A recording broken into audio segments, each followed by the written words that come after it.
Hey guys, what do you want to talk about? I don't know. What do you want to talk about? What do you want to talk about? Hey, how about if we talk about table tennis? Since you guys are all sponsored by Nataku and Paddle Palace, we're going to dedicate this video to Nataku and Paddle Palace as we're coming home from the tournament. So first off, how'd you do at the tournament today, Ethan? Okay.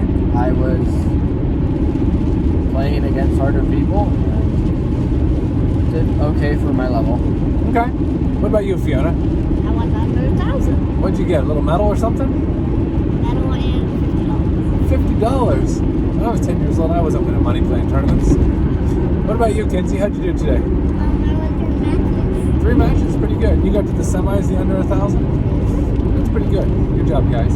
All right, so I thought today we could give some tips for some lower players.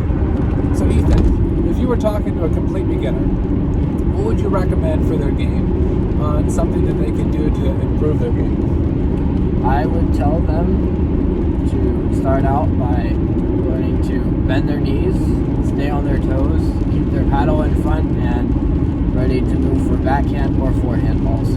Okay, that's good advice. What about you, Fiona? What would you tell a complete beginner who wants to improve their game and they don't really know where to start? What would you tell them? Learn the basics first. Basics? Like what kind of basics? Forehand and backhand. Forehand. Okay, forehand, backhand, and push. What about you, Kenzie? What would you tell a complete beginner who wants to make some progress? How to serve? How do you serve? You put it in your fingers and you spin it? Is that what you do? No, you have to toss it up. You have to toss it up, okay? What else are some rules? What else are some serving rules, Ethan, besides you got to toss it up? You have to make sure that your hand is behind the white line, that you're presenting the ball so that they can see it the whole entire time, so that it's not coming by any of your fingers or your arm while you're hitting it.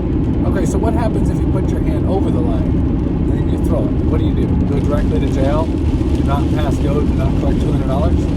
That's the one. Oh, that's from Monopoly, sorry. What happens if you throw it from over the line? Pretty sure it's the other person's point. Definitely the other person's point. Good. What else are some serving rules, Fiona? You have to toss the ball up 6 inches. Toss it up 6 inches or more.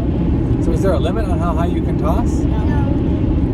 Can you ever get folded for tossing it too high? No. Actually, you can. Yeah. If it hits the ceiling. Yes. So, but you can toss as high as you want. What else? Don't hit the ceiling. Just don't hit the ceiling. What else are the serving rules? What if you toss it and it's a bad toss? You don't touch it, you just let it go. What happens? It's out of person. Yeah, definitely. Yeah. See, if it's a wild toss, you might as well take a swing at it. Okay, what else are some serving rules? Hit a home run. Hit a home run? What does that have to do with serving? No. Oh, yeah, take a slug at it. Okay. What else are some serving rules? Try to put as much spin on it as you can. Yeah, but that's not exactly a rule. That's like a principle for improvement. But I want to know some rules. We're talking to some beginners here. They've never played a tournament before. What else are some rules?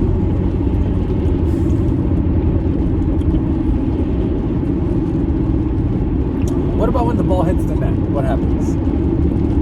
If it hits the net, it goes over, Yeah. and it's a let. But it has to hit the other side. Yes, it has to hit the other side. Yeah. And it's a redo. But if And what's it hits called? a Redo! I get a redo! I get another redo. A let. A let. A let. Yeah, it's called a let. And how many let serves are you able to get? Pretty sure unlimited. Unlimited. What's your record? How many let serves is the most you ever got in a row? I'm pretty sure just 3. What about you, Fiona? 5. You really? Yeah. 5 is a lot. That's pretty 3. good. 3? I think my record was 6. Oh, wow. Yeah. I think Matthew Chambliss would have been 9. One time, the score was 6-6. And I served a let serve, and then I took a tall off break. And my opponent was like furious at that. But it's not against the rules. The rules just say you're allowed to take a tall off break every 6 points. Another time, it was like 9-9, and I got a let serve, and then I called timeout.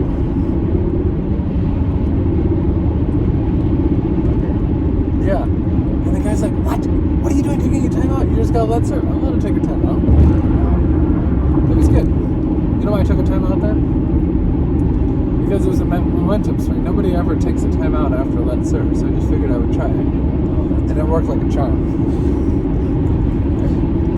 All right, so we've got some advice. We've got advice from you. And you said that they got to be able to bend their knees, stay on their toes. They've got to be able to keep a neutral grip so they can play backhand and forehand. We've got some advice from Kenzie that you've got to be able to serve legally. That's good advice.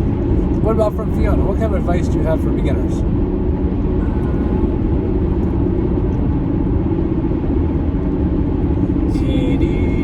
To not drop your hand onto the table. Oh, that's good. That's good. Why is it important, Ethan, to keep your hand above the table during your rallies?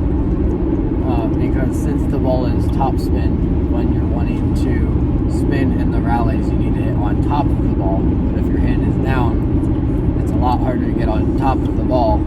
Yeah. You can't. But even on backspin, even if you see your opponent putting backspin on the ball, still keeping your hand high and in front is good. Because if the ball is short, you can adjust your hand to that one. And then even if the ball does come long, then you can measure and then put your hand down. If you automatically start with your default mode, with keeping your hand down, then sometimes it's less adjustable. Good. All right. We're going to wrap up with one more piece of advice for beginner players, and then we're going to get back to driving here. All right. So, Ethan, what else could you recommend for beginner players? Besides buy a paddle from Paddle Palace, specifically to Taco Brand. Besides that, what else could you recommend?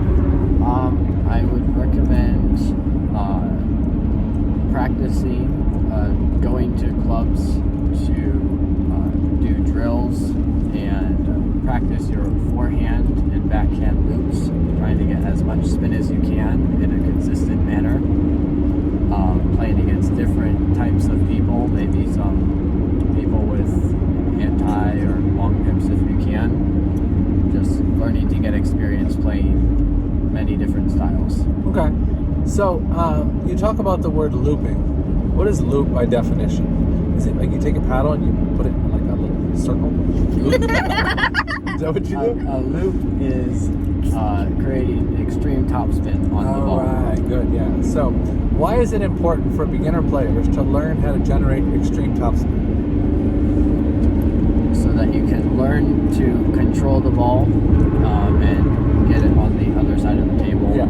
See, a lot of times people think that generating more spin will help trick the opponent, which it kind of does, but also generating more spin does give you more ball control. And as you have more ball control and more spin, then it's easier for you to hit different locations. It's easier for you to go soft and hard. It's easier for you to give higher, lower, deeper, shorter balls. Then you can do a lot more different things once you have a good base of spin. What about you, Fiona? Complete beginner, what can you give advice for a complete beginner besides stuff that we already talked about today? Keep your angle down. Keep your angle down, like what? Your paddle. Like Paddle angle? Down. Facing down, especially if it's heavy backspin.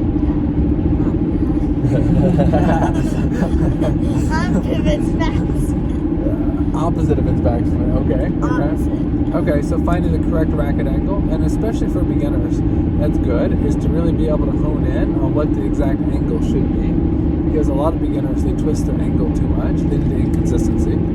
Good. What about you, Kenzie? One final, earth-shatteringly amazing piece of advice for our viewers today.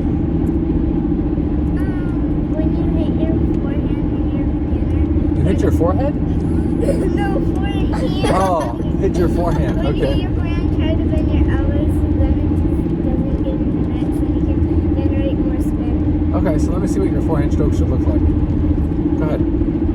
Whoa, that was pretty spinny. Man, I could feel the spin. All right, guys. Tell our viewers what the best table tennis brand is. It's Akron. Oh, good answer, guys. All right. Good job. We better get back to driving. Thanks for watching, and thanks for supporting us. Make sure you check out paddlepalace.com for the latest, greatest, newest, and best equipment. See you guys. Bye.